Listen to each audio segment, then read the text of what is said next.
Insisto, muchachos, esto es un esbozo, ¿sí? Es simplemente para retomar ciertas cosas que ya habíamos abordado el periodo pasado, perdón, el año pasado, en el primer periodo.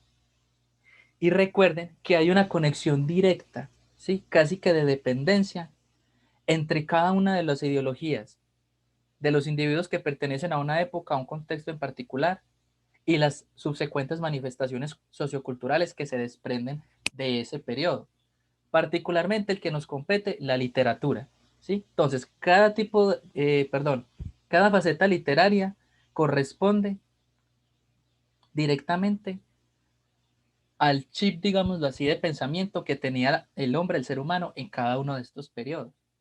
¿Queda claro eso? Se resume en lo siguiente: ningún hombre puede saltar o brincar más allá de su propia sombra, ¿sí? ¿Por qué? Porque la sombra pues siempre va a estar con nosotros, ¿cierto? En este caso la sombra es la ideología, ¿sí? ¿Qué es una ideología? ¿Quién se acuerda? ¿Algún voluntario? ¿Qué es la ideología? Una forma de ver qué. Son como el conjunto de creencias en la forma, la perspectiva de una persona de algo. Eso, ¿sí? Particularmente una forma de ver el mundo, ¿sí? Y de relacionarse o de configurarse una realidad, ¿sí o qué? La ideología es como, ¿se acuerdan cuando les hice la analogía de las gafas? ¿Se acuerdan o no? La repito rapidito. A ver, retomémosla. Imaginen que yo tengo estas gafas y que el lente es de color, no sé, amarillo. Danilo tiene unas de color rojo. Aleja unas de color azul. Mafe rosas y así sucesivamente. ¿Cierto?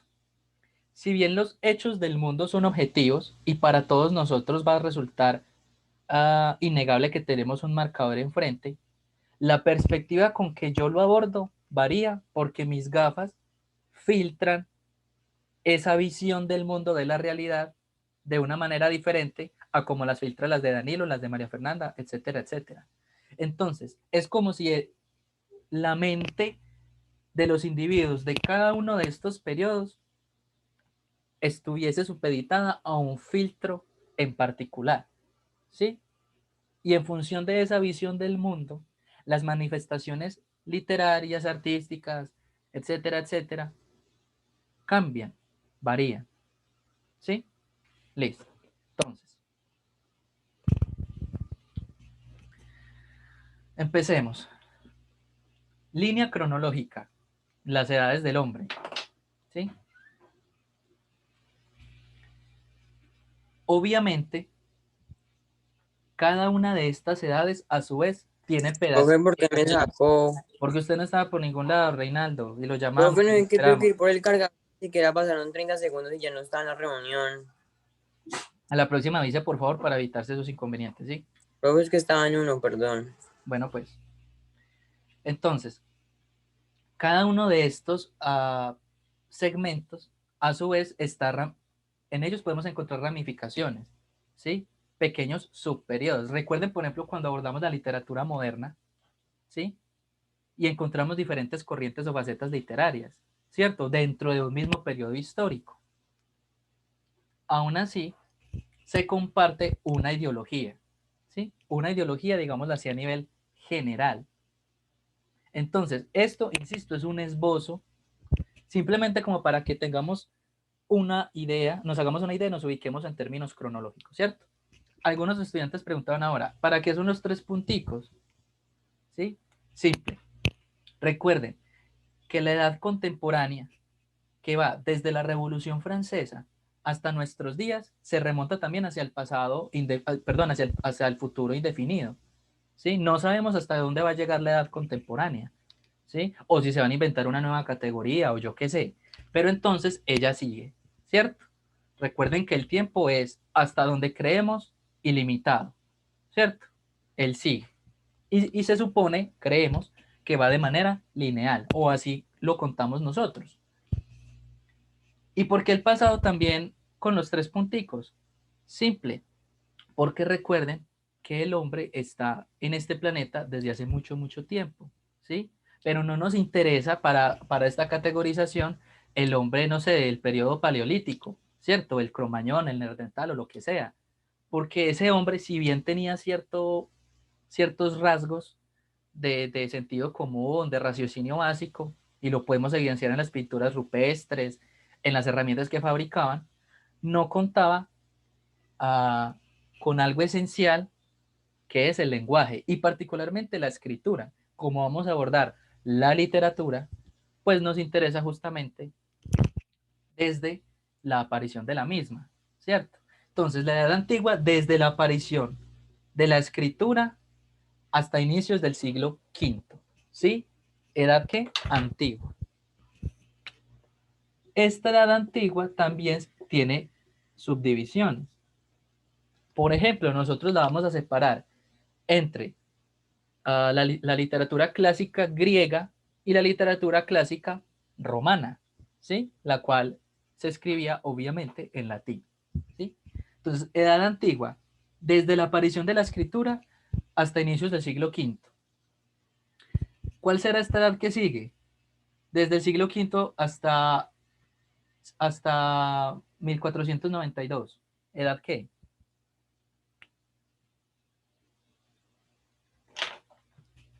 Les doy una pista.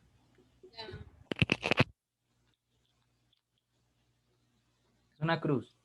La media. La Edad Media, ¿cierto? Edad Media, también denominada como medioevo, ¿cierto? La Edad Media o medioevo va entonces desde inicios del siglo V hasta, se dice, esta fecha. ¿Qué pasa en esta fecha? A ver, de sextico es esa fecha, de sociales. 1492. ¿Qué El ocurre? descubrimiento. Eso. Ojo, Aleja. Conquista. No es No, descubrimiento. no, la conquista. Conquista, eso. La conquista. ¿Sí? Cuál es esa edad entonces? Desde la conquista siglo XV hasta el siglo XVIII. Moderna. La edad moderna, muy bien, Diana. Edad moderna o también denominada modernidad. Y finalmente, bien sabemos, la edad contemporánea, ¿sí? Desde la Revolución Francesa, siglo XVIII, hasta nuestros días. Fácil, ¿cierto? ¿Sí o no? Miren que es un esquema bien fácil de aprender y más así que está pues como tan general. Entonces tome nota, por favor.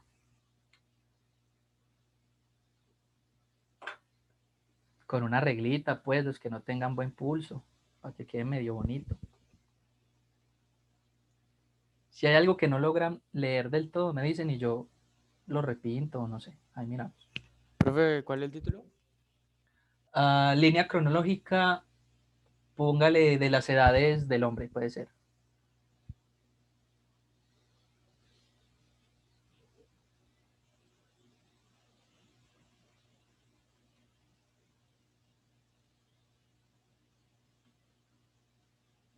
Aunque bueno, eso de edades del hombre suena como muy machista, ¿cierto, muchachas? A ver. mm, línea cronológica. Línea de tiempo. Línea de tiempo, ¿sí? Profe, tranquilo, no pasa nada. De la historia de la humanidad. No, obvio, sí pasa. Sí pasa Profe, no, ya porque lo copié así. tenemos que tener presente a las mujeres siempre.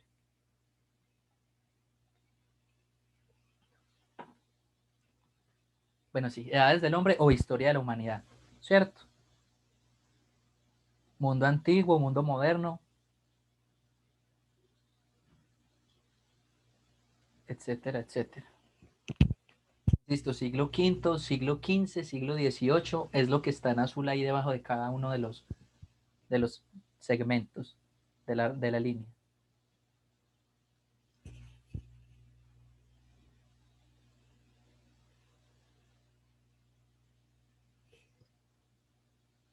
Me van avisando a medida que van terminando. La idea es que en los otros 20 minutos que nos quedan expliquemos la ideología de que estaba presente en cada uno de esos periodos, ¿cierto?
Si se logra apreciar bien la letra. Ay, ya empezó este tema. Esperen que el perro está ladrando.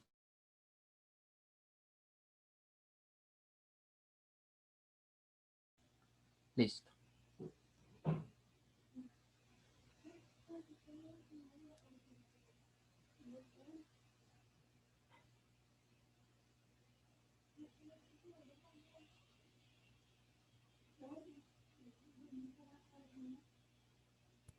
Profe, en la antigua, ¿qué dice? Abajo lo que va de azul. No, es una rayita que se remite hacia el pasado. ¿Sí? O sea, la edad antigua viene comprendida entonces desde la aparición de la escritura hasta inicios del siglo V, ¿sí? Ese es el paquetico de la antigua. ¿A que cuándo fue la aparición de la escritura? Muchachos, la verdad, hay muchas afirmaciones al respecto, porque parece ser que en varias culturas se gestó de manera simultánea. Normalmente se habla de la cultura mesopotámica, pero parece ser que los nórdicos también tenían bastante avanzado, digámoslo así, su lenguaje escrito. Entonces, a ciencia cierta no lo sabemos. Pero pues nos interesa para fines literarios a la cultura clásica, la cultura helenística, ¿cierto? La cultura griega. Y de ahí en adelante, ¿cierto? Ustedes bien saben que la cultura griega es quizás, o ha sido quizás una de las mayores y más relevantes que ha existido y que propició buena parte de los conocimientos que tenemos aún a la fecha, ¿cierto? Fueron muy geniales y realmente no sabemos por qué. La política, ustedes sabían que las personas que estudian derecho hoy día, por ahí les recuerdo para las que querían ser abogadas, todavía se remiten a los diálogos de Platón, por ejemplo. ¿Mm? La República de Platón. Y buena parte de las nociones de derecho que se manejan hoy en día se remontan hacia ese pasado distante. Entonces imagínense, si aún en nuestros días, por acá tan lejos, nos remitimos hacia allá, algo tuvieron que haber hecho bien, ¿sí o no? Y a nosotros también nos falta bastante, ¿cierto? No tenemos esa chispa de genialidad. Bueno, ¿cómo van? ¿Ya casi o qué? ¿Sí? Yo ya. ¿Quién falta? Bueno, voy a ir avanzando. Igual ustedes saben que esto queda registrado y pueden retomarlo en cualquier momento y pues tomar nota, ¿cierto? Porque si bien tenemos buena intensidad horaria, no necesito que terminemos al menos esto y para que no nos quedemos tan colgados. Entonces, voy a hacer unos garabaticos similares a los que hice el año pasado. Como pueden ver, mis dotes de artista no han mejorado nada. Pero necesito finalmente que entiendan, no que quede bonito. Entonces, ¿quién recuerda cuál era una de las preocupaciones del hombre antiguo? Indagar por qué. El qué. Empieza por la A. Y lo van a ver en El filosofía. ambiente. Era un término griego, Mafe, ¿no se acuerda? El ar... ¿El ar qué? No. El arjé. ¿Sí? El arjé. Los griegos se preocuparon por descubrir cuál era el arjé. ¿Qué es el arjé? El principio fundador de todo cuanto existe. ¿Sí o no? Los griegos dijeron, hombre, ¿por qué hay todo lo que hay y no más bien la nada? ¿Qué es esa sustancia primigenia que posibilitó y que permitió que todo cuanto exista sea como sea? Entonces empezaron a especular y, como bien decía Mafe ahora, a observar su ambiente, su entorno y a postular diferentes elementos que explicasen ese arjé, ¿sí? Es básicamente como una especie de búsqueda por el Big, lo que hoy conocemos como el Big Bang, ¿cierto? Entonces algunos simplemente, observando el mundo natural, que dijeron, no, eso tiene que ser el agua, imposible. Nosotros Los seres humanos estamos llenos de secreciones, somos un montón de agua. Parece ser que todo ser dotado de vida necesita agua, ¿cierto? Las plantas, el resto de animales, etcétera, etcétera. ¿Sí? E indudablemente hay una masa considerable de agua en el planeta. Entonces, a lo mejor ese elemento primigenio es el agua. Otros dijeron, no señor, ese elemento primigenio es el fuego, ¿cierto? El fuego. Se supone que esto es candela. Pongámosle rojo pues para que parezca fuego. ¿Sí? El fuego. Porque veían que el fuego podía tomar cualquier forma, que no obedecía ninguna, aparentemente las llamas no obedecían ninguna forma o ninguna ley, la naturaleza, y porque era destructor y creador, ¿sí? El fuego. Otros decían que era el aire, los pitagóricos dirían que es el número, otros dirían que es el devenir, etcétera, etcétera. Bueno, no nos interesa porque ya me metería en la clase del profe de filosofía, eso lo van a abordar con él. Todo esto simplemente ¿para qué? Para que vean que al hombre antiguo le interesaba o le preocupaba analizar el mundo natural, ¿sí? Somos un ente, un ser que está aquí presto en el mundo natural, vamos a observarlo, vamos a hacer conjeturas al respecto, ¿sí o no? Entonces todo su entendimiento, toda su razón se enfocaba en eso. ¿Qué pasa y cuál es esa transición en términos ideológicos cuando pasamos al medioevo? ¿En qué se empieza a enfocar el individuo? La religión. En Dios. En Dios, ¿cierto? La religión es simplemente la antesala o el medio para acceder al conocimiento acerca de Dios, ¿sí? Pero la preocupación principal y la medida de todas las cosas para el hombre del medioevo es Deus, es decir, Dios, ¿sí? ¿Sí o no? Entonces ellos, el hombre medieval, perdón, el ser humano medieval, mejor, parece más inclusivo, uh, ¿qué va a manifestar? Él dice, hombre, no hay que perder el tiempo observando toda la cantidad de elementos de la naturaleza, porque es indiscutible que ninguno de esos elementos por sí solo puede dar el orden, cohesión, y pudo haber, digámoslo así, armado al universo tal cual lo concebimos o lo vemos hoy. Se necesita de algo superior, ¿sí? De una entidad suprema, un ordenador, un hacedor, un creador que sea suma omnipotencia y suma sapiencia. ¿Sí o qué? Esa figura entonces, a esa figura se le conoce como el Dios, ¿sí? Particularmente, pues estamos haciendo alusión al Dios judeocristiano, ¿cierto? Que es finalmente la convicción religiosa que toma de manera oficial el imperio romano. ¿Sí o qué?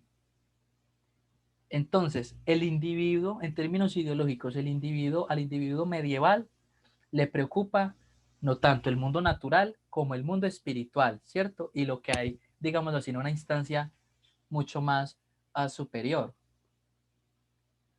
Este periodo, como pueden ver, ¿sí? Dura muchísimos, muchísimos años. Es mal, digamos así, mal llamado hasta cierto punto periodo de oscurantismo, ¿sí? Oscurantismo. ¿Se acuerdan cuando les hablaba de eso? Pero recuerden que no es del todo justo referirse con esos términos a ese periodo porque no quiere decir que no se hayan realizado, digamos así, avances o aportes en otros ámbitos de lo humano, ¿cierto? ¿Sí? Simplemente en comparación con el hombre antiguo hay como cierto estancamiento. ¿Sí? Sí, claro, ¿por qué? Porque hay un cambio, hay un giro en el chip, ¿sí? Un cambio de chip, un giro en la manera de pensar y las preocupaciones empiezan a ser otras, ¿sí? Pero eso pues no necesariamente quiere decir que hubo un, digamos así, un retroceso, no, ¿sí? La historia es así, es dinámica.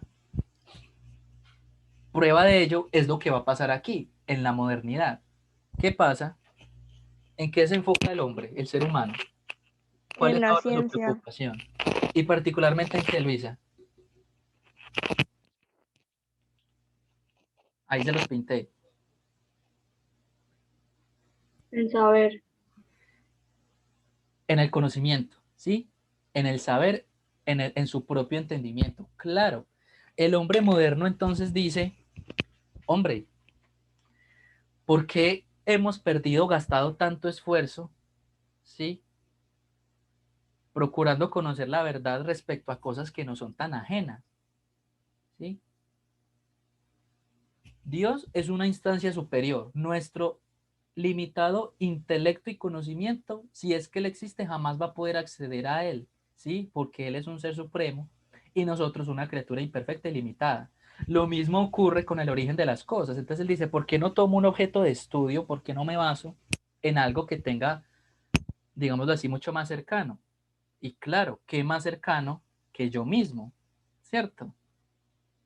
Entonces el hombre, en términos ideológicos, se enfoca, hay un giro y se enfoca en su propia mente, ¿sí? Reflexiona sobre su propio pensamiento, ¿sí o qué? Entonces aquí se gesta la discusión que nosotros bien habíamos abordado el año pasado, en donde empiristas y racionalistas pelean por descubrir cuál es el origen del conocimiento, ¿sí?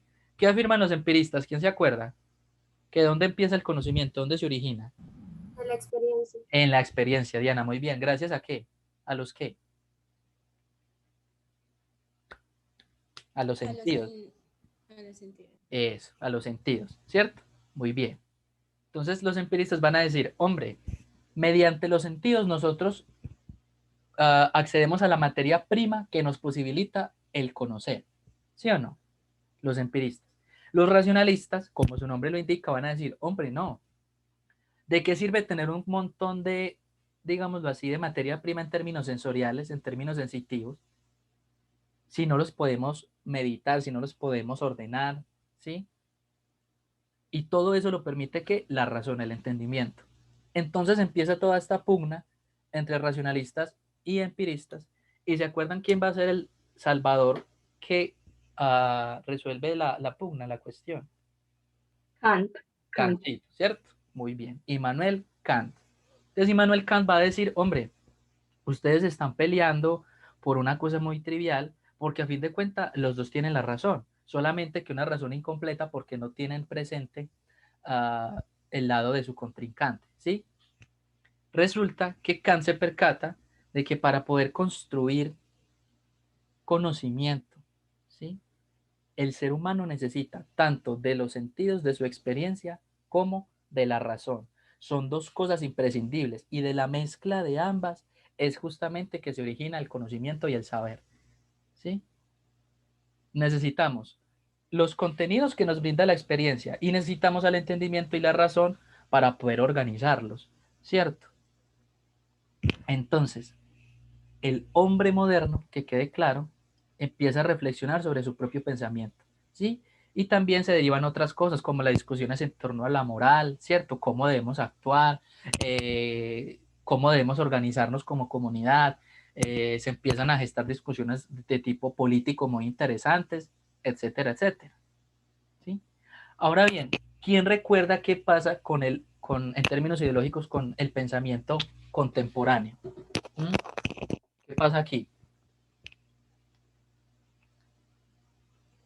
Pasa algo muy distinto a lo que ha pasado en los otros periodos. ¿Hay necesariamente un quiebre y una ruptura? ¿O será que pasa algo diferente?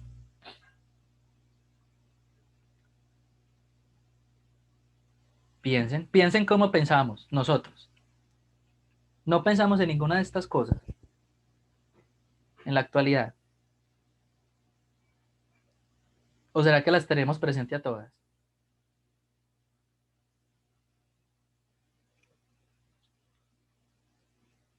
¿Quién opina? ¿No era que como que se volvía a sacar un poco de cada una? Exactamente. Sí, gracias, Alejo. Entonces, el hombre contemporáneo retoma elementos que pertenecen a cada una de estas ideologías, ¿sí? Y entonces bien sabemos que con el proceder científico volvimos al mundo natural, ¿sí o no? El plano espiritual hoy día sigue estando vigente y claramente somos una consecuencia directa de toda la actitud moderna. Entonces, el hombre contemporáneo es una melcocha, ¿sí? Es, digámoslo así, resultado de todo este trayecto, ¿cierto? Somos consecuencia directa de todo este trasegar histórico, ¿sí o no? Entonces retomamos un montón de cosas, ¿sí? Somos consecuencia directa de eso. Pueden copiar si quieren en estos 5 minutos, si tienen alguna pregunta, si alguno quedó del todo claro. ¿Alguna pregunta con respecto a la actitud o ideología de alguno de los periodos? El asunto es simplemente hacia dónde está enfocado, volcada la razón, ¿sí? ¿Cuál es el objeto de estudio en cada uno de esas edades? Y miren que todo está íntimamente correlacionado. Incluso piensen en nuestro contexto cercano. Somos lo que somos y no podemos desconocer incluso la influencia que tuvo el mundo antiguo sobre nosotros, como lo que les comentaba en estos días de algo tan trivial como el logotipo de la salud de las ambulancias. Entonces, claro, miren, si Alejandro Magno no conquista medio mundo, pues el Imperio Romano, cuya lengua oficial era el latín, no se hubiese proliferado esa lengua, y de ahí, a consecuencia de eso, no hubiesen emergido las lenguas las que vimos el año pasado. Romance. Las lenguas romances, ¿cierto? Sin esas lenguas romances no se hubiese gestado el castellano, que es obviamente el idioma que abordan en España, y sin este fenómeno de acá, de la conquista, no hubiésemos tomado nosotros, pues, ese idioma. Entonces nosotros somos simplemente una consecuencia de todo un, insisto, trasegar histórico.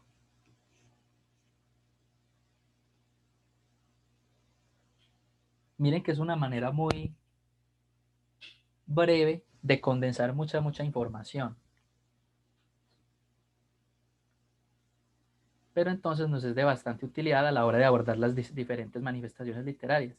A que la literatura antigua, listo, ya sabemos cuáles eran algunos de los intereses del hombre antiguo, ¿cierto? En qué estaba basada su cosmogonía. Vamos a ver que la mitología griega va a ser una de sus constantes en la literatura, porque claro, para ellos el origen de las cosas era algo sumamente importante y como bien hemos mencionado, ellos daban explicación a todo eso en parte mediante la mitología, ¿cierto? Asimismo, cuando veíamos el año pasado literatura medieval, recuerdan que los temas eran sobre castidad, sobre valores cristianos. ¿Se acuerdan cuando vimos una parte de la película del Reino de los Cielos? ¿Sí? La guerra de las cruzadas, que toda la literatura tenía presente eso, los valores caballerescos, etcétera, etcétera. Entonces, la idea general de esta sesión es que ustedes entiendan eso, ¿sí? Que la literatura siempre va a ser una consecuencia o un reflejo de la ideología preponderante o dominante de un periodo en particular.